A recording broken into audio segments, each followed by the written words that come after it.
लोगों ने कहा था ना कि रामलला हम आएंगे, मंदिर वहीं बन गया ना, मंदिर अयोध्या में। कोई संदेह? हम आज फिर इस बात को कह रहे हैं कि कयामत के दिन तक भी कभी कयामत का दिन तो कभी आना ही नहीं है, और इसलिए बाबरी ढांचे का पुनर्निर्माण कभी होना ही। नमस्कार, मैं हूं आपके साथ एकाग्र गुप्ता और आप देख रहे हैं राष्ट्र मिरर। उत्तर प्रदेश के मुख्यमंत्री योगी आदित्यनाथ ने बाराबंकी की जनसभा से एक ऐसा बयान दिया है जिसने एक बार फिर देश की सियासत को गरमा दिया है। मुद्दा अयोध्या, राम मंदिर और बाबरी ढांचा।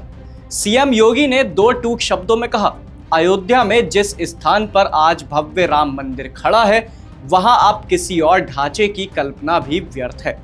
उन्होंने साफ कहा, कयामत के दिन तक भी बाबरी मस्जिद के ढांचे का पुनः निर्माण नहीं होगा। बाराबंकी की इस रैली में मुख्यमंत्री ने विपक्ष और कट्टरपंथी सोच रखने वालों को सीधा संदेश दिया।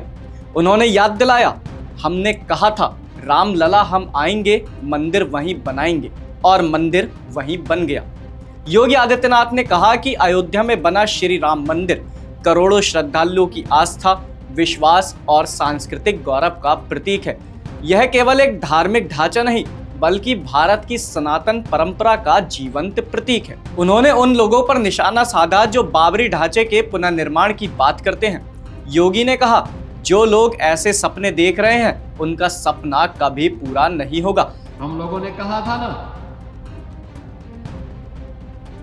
कि रामलला हम आएंगे, मंदिर वहीं बन गया ना, मंदिर अयोध्या में। कोई संदेह है?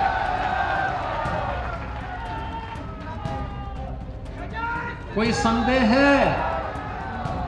और हम आज फिर इस बात को कह रहे हैं कि कयामत के दिन तक भी कभी कयामत का दिन तो कभी आना ही नहीं है, और इसलिए बाबरी ढांचे का पुनर्निर्माण कभी होना ही नहीं। जो कयामत के दिन आने का सपना देख रहे हैं, ऐसे ही सड़ गल जाएंगे, कभी वो दिन आने वाला नहीं है। और उनके सपनों को ऐसे ही हम अपनी विरासत को सम्मान देते हुए भारत की गौरवशाली परंपरा को, सनातन धर्म की इस परंपरा को, जैसे प्रधानमंत्री जी ने 25 नवंबर को अयोध्या धाम में आकर के सनातन के प्रतीक श्री राम मंदिर में भव्य केसरिया ध्वज का आरोहण किया था।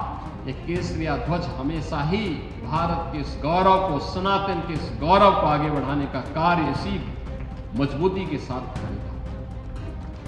मुख्यमंत्री ने साफ शब्दों में चेतावनी दी, कायदे में रहोगे तो फायदे में रहोगे। कानून तोड़कर जन्नत जाने का सपना देखने वालों का ये सपना कभी पूरा नहीं होगा। जो कानून तोड़ेगा उसे जहन्नुम का रास्ता दिखाया जाएगा। उन्होंने कहा कि प्रदेश में कानून व्यवस्था से कोई समझौता नहीं होगा। सरकार जो कहती है वो करके दिखाती है।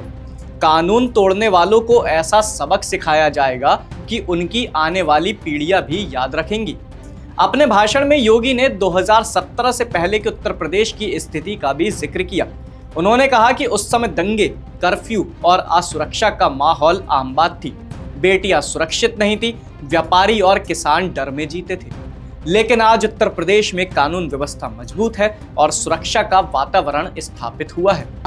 सरकार ने कहा है जीरो टॉलरेंस, अपराध और अपराधियों के प्रति जीरो टॉलरेंस की नीति के तहत सरकार कार्य करेगी, क्योंकि सुरक्षा हर व्यक्ति का अधिकार है और सरकार उसको सुरक्षा देगी। और जो भी सुरक्षा में बाधक बनेगा, कानून को ठेंगा दिखाएगा, तो कानून उसको अपनी गिरफ्त में लेकर के ऐसी मजा चखाएगा कि उसकी आने वाली 7 पीढ़ियां तय करेंगी, याद करेंगे कि कानून को तोड़ने का अर्थ क्या होता है। उन्होंने यह भी कहा कि भारत और सनातन एक दूसरे के पूरक हैं। दोनों को अलग करने की कोई भी कोशिश देश की विरासत पर हमला है।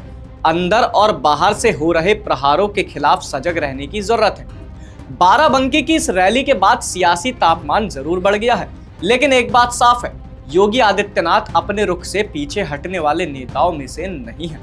उनका संदेश सीधा है, आस्था के सवाल पर समझौता नहीं, कानून के मुद्दे पर नरमी नहीं और विकास की रफ्तार पर ब्रेक नहीं। योगी के समर्थकों का मानना है कि राम मंदिर का निर्माण सिर्फ एक वादा पूरा करना नहीं, बल्कि दशकों से जुड़े एक ऐतिहासिक अध्याय का समापन है।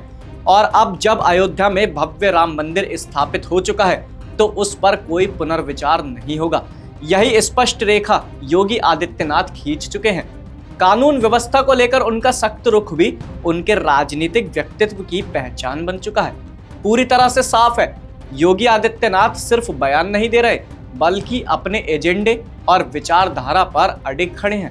अब आगे की राजनीति क्या मोड़ लेगी, ये वक्त तय करेगा, लेकिन संदेश यही है, जो कहा वो किया और जो करेंगे खुलकर करेंगे। आपकी इस खबर पर क्या राय है, कमेंट सेक्शन में अपनी राय जरूर बताइए। और अगर आप चाहते हैं कि ऐसे मुद्दों पर बिना डर बिना शोर सीधा सवाल पूछा जाए तो राष्ट्र मिरर को सब्सक्राइब करना ना भूलें।